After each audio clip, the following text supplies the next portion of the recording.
O mundo dentro do homem é escuro e claro. Uma pessoa é avesso e direito, e não se enxergam os dois lados da mesma perspectiva.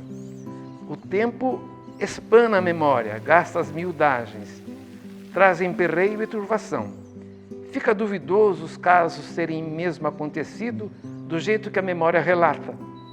Certa hora reponta uma lembrança, um rasgo de vida ou uma feição repentina e um baque azeda a gente por dentro. Não se sabe se é bom ou ruim esse gosto. Isso que vou relatar nunca referi a ninguém. Morresse eu ontem e tudo morria comigo. E aí a história continua, né?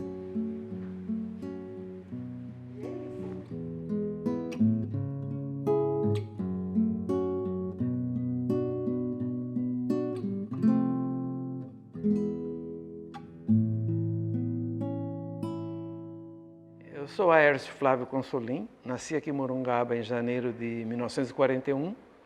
Eu sou o último filho de 11. Fui professor, trabalhei como diretor de cultura e turismo aqui em Morungaba durante 10 anos.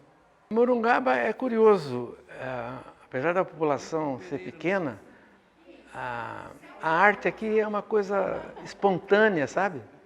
Tendo toda a diversidade possível para me tornar um escritor, eu acabei me tornando sem nunca ter saído daqui, né? Eu nunca fui um escritor daqueles que eu vou ser escritor na vida, eu nunca pensei isso na vida.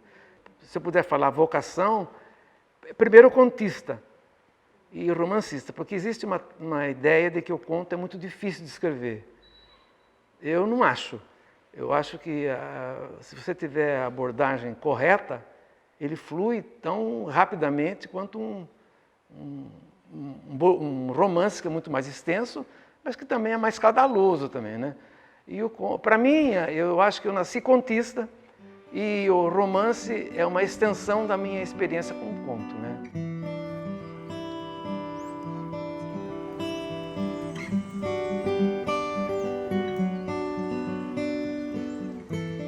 Eu tinha uma professora no curso de magistério e eu mandava os meus escritos para ela e ela vinha com uma observação sempre elogiosa, sempre interessante, né? Então eu continuei escrevendo sem nenhum objetivo, acho que nem de publicar, nem nada. Aí um amigo, ele tinha uma editora em Campinas, dei os contos para ele e ele resolveu publicar. O livro é o Cabide, tem uma linguagem, eu acho que é experimental mesmo, podia chamar de experimental, porque eu fui desde roseano até mais moderno, assim, né? Até encontrar um estilo mais pessoal, que eu acho que está sempre em evolução, né? A gente não se estaciona e está sempre evoluindo, até no próprio estilo de escrever, na própria escritura. E passado algum tempo, eu abri o jornal Estado de São Paulo, num domingo de manhã, notas sobre o conto a propósito de um livro de estreia. Me chamou a atenção aquilo, eu fui ver e, para minha surpresa, era sobre o Cabide, né? Então foi uma espécie de prêmio, de reconhecimento inesperado, que me deu mais confiança para produzir. Aí eu comecei a escrever com mais intensidade, já tinha publicado um livro, então já devia ter um pouco essa ideia de que podia ser um escritor, né?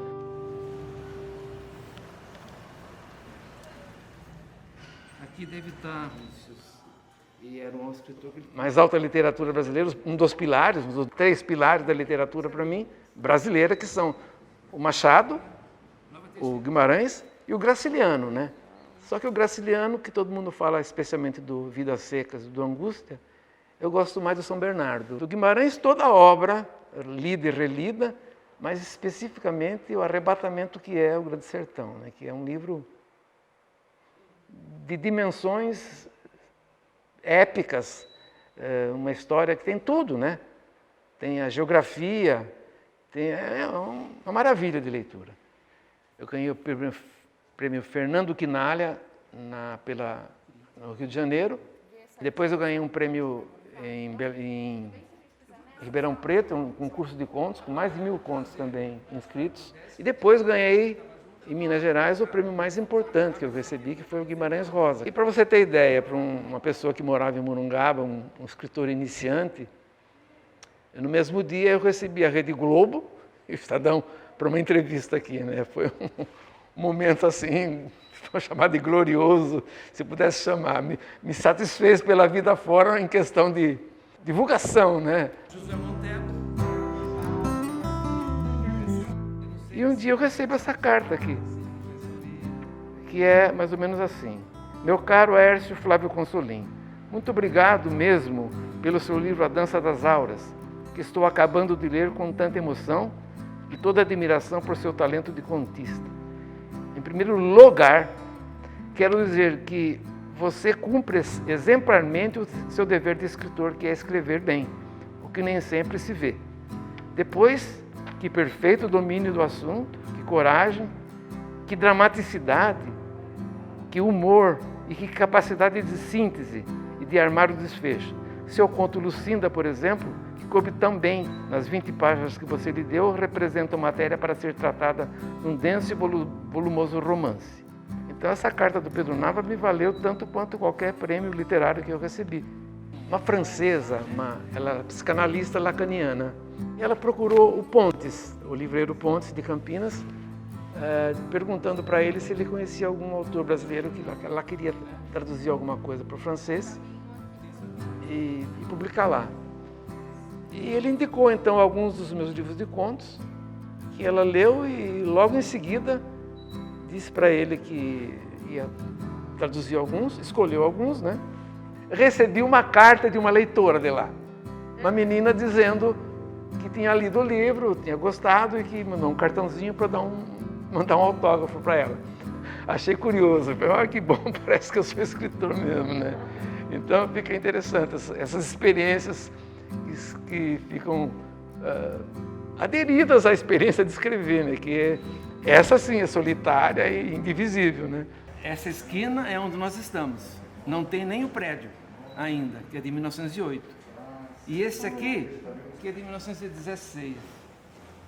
Isso aqui era uma escola, depois ficou cadeia. Em 1939, uma foto aérea que o Exército, não sei se é a Força Pública de São Paulo, o que foi. Outra coisa que eu também quero destacar no que faço, é uma lição até que eu aprendi rapidamente e cedo, né? Que é escrever sempre sobre aquilo que a gente conhece bem.